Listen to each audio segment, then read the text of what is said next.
اللہ کے محبوب تشریف فرما تھے، مسجد نبوی کے کونے میں ایک عربی دیہاتی آ گیا اور پیشاب کرنے لگا۔ صحابہ مارنے کے لیے دوڑے اس کو کہ اس کو جھڑکیں۔ آقا کریم نے ان کو بلا لیا، کہا اب بیٹھ گیا تو اس کو کر لینے دو۔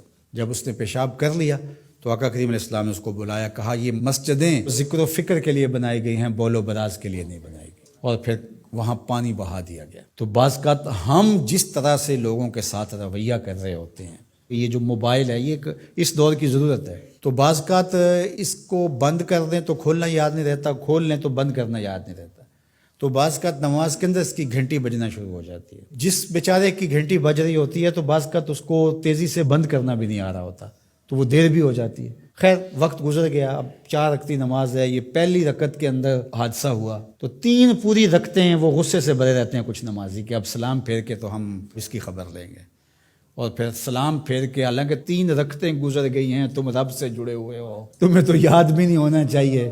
ترغیب کی آیتیں بھی آئیں، ترغیب کی آیتیں بھی آئیں، جنت کا تذکرہ بھی آیا، جہنم سے بھی ڈرایا گیا، تلاوت بھی ہوئی، تم سجدے میں بھی گرے اس کے حضور، تم رکوع میں بھی گرے، لیکن یہ نہیں بھولے کہ گھنٹی اس طرف سے بجی تھی۔ اور پھر سلام پھیر کے سب نے ایسے گھور کے دیکھا جیسے کھا جائیں گے۔ اب اس کو دیکھیں اور اس پیشاب کرنے والے کو دیکھیں، اپنا عمل دیکھیں اور رسول اللہ کا عمل دیکھیں ہم کہاں کھڑے ہیں۔ اور اسی لیے تو لوگوں نے بھگا دیا ہے مسجدوں سے لوگوں کو کہ جو مذہبی طبقہ اس کا رویہ کتنا سخت ہے۔ میں نے تو یہ دیکھا ہے کہ ایک چیز ہے جس کا تعلق دین سے اس طرح سے نہیں ہے، طریقہ کار سے ہے، تنظیمی طریقہ ہے، طریقت کا طریقہ ہے، آپ کا تربیتی طریقہ ہے، اور اگر کوئی بندہ اس طریقے کو اختیار نہیں کرتا تو اس کو مسلمان نہیں سمجھتے۔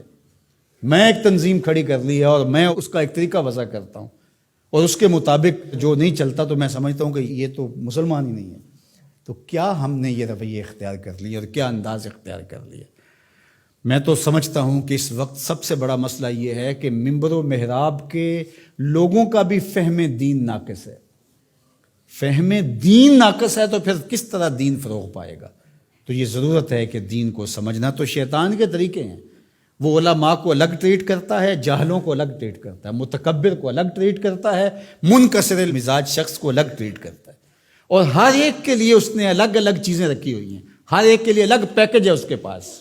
سخی کے لیے الگ ہے، سخت شخص کے لیے الگ ہے، متکبر کے لیے الگ ہے، مولوی صاحب کے لیے الگ ہے، پیر صاحب کے لیے الگ ہے، کارکن کے لیے الگ ہے، لیڈر کے لیے الگ ہے، حاکموں کے لیے الگ ہے، نمازیوں کے لیے الگ ہے، ہر ایک کے لیے الگ اس کے پاس پیکج ہے، اور اس کے ذریعے سے وہ سب کو لوٹ رہا ہے۔ یہ شیطان کے مکر ہیں، فریب ہیں۔ یا ایھا الناس کلوا مما فی الارض حلالا طیبا ولا تتبعوا خطوات الشیطان، اور شیطان کے قدموں کی پیروی نہ کرو۔ یہاں یہ خطوہ کی جمع ہے، قدم کی پیروی نہیں، قدموں کی پیروی نہ کرو۔ معلوم ہوا کہ شیطان کے پاس ایک چال نہیں ہے، اس کے پاس بڑی چالیں ہیں، وہ بڑے بڑے طریقے سے لوٹتا ہے، بڑے بڑے مکر سے لوٹتا ہے۔ آپ تاریخ پڑھیں، مرتبہ ولایت کے پہنچے ہوئے لوگوں کو اس نے برباد کیا۔ بلعم بن بورا کون تھا؟ مستجاب الدعوات ولی تھا نا، لیکن کہاں لڑک کے چلا گیا۔